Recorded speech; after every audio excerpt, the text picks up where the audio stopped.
Hello everyone. तो 30 अप्रैल को मेरा आईएससी बोर्ड का रिज़ल्ट निकला था एंड उस दिन मुझे पता चला रिज़ल्ट की एंजाइटी इज़ सो रियल यार।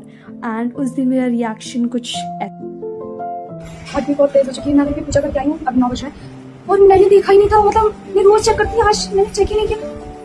आज रिजल्ट आ रहा है। I was literally feeling very depress यार कि मैं इतनी केयरलेस कैसे हो सकती हूँ। मैं इतनी स्टूपिड हूँ कि मैंने घर वालों तक को नहीं बताया है कि मेरा रिजल्ट आने वाला है, केवल दीदी को बताया है।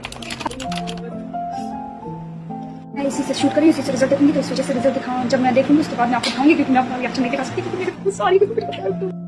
फाइनली 11 बजे रिज़ल्ट आ गया और मैं ये तो नहीं कहूँगी कि मैं बहुत ज़्यादा अपसेट थी अपने नंबर से, बट ठीक है 92%, 92.5 आए थे मेरे and that was very good for me. Like I was expecting 95 but still that was good.